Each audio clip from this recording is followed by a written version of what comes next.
My mother has always been abusive. All my life, she kept punishing me for every little thing. I remember one time she got home from work and saw that dinner wasn't ready, so she burnt the back of my hand with a grill. I've also been burned with cigarettes a lot. My parents got divorced when I was a child, but despite her abusive behavior, I still wanted to live with her, together with my younger brother and sister. I don't know why I chose to stay with her.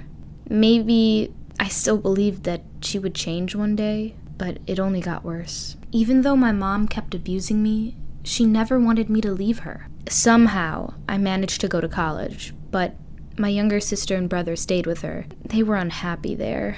I knew it would be better for them to live with our father and stepmom, since they always cared about us. So I decided to help them get full custody. My mom, of course, didn't know that. Anyways, I went back home before Christmas to help my mom clean her house. This was basically my decision to give her a last chance. I thought if she could get her home out of hoarder status, and if she went to therapy, she would be able to have custody of my brother and sister again. I wanted her to get better because no matter what, I've always loved her.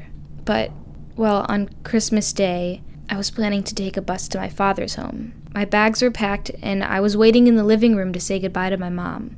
I needed to wait a bit since she was on the phone with her lawyer talking about the custody of her younger kids, so I called my dad to ask him something. I was on the phone with him when something terrible happened. I remember my mother walking into the living room from the kitchen. She had a gun in her hand. Her eyes were dead, as they normally were whenever she was abusing me. She asked me how did I get the balls to be in her home when I was helping my dad take her kids away. Apparently, her lawyer informed her that I was going to testify on my father's behalf for the custody. I don't remember her firing the gun, but I do remember feeling the heat of something passing by my head on my right side. She kept pulling the trigger, but the gun jammed.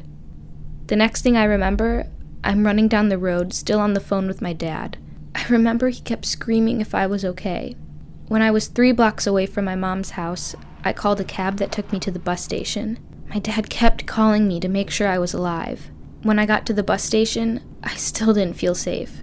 I just kept watching the entrance of the station since I was afraid my mom will find me there. But I finally got into the bus after 2 hours of waiting and reached my father's home. After this horrible incident, I needed a lot of time to recover. But as weird as it sounds, I didn't call the cops because I didn't want my mom to get in trouble. I haven't talked to her ever since, and we eventually got my brother and sister into my father's full custody.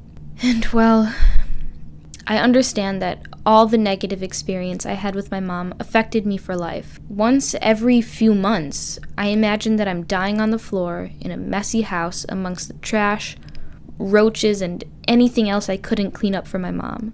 It shakes me up for a few days, but I understand I can't erase my past, so I learned how to live with it.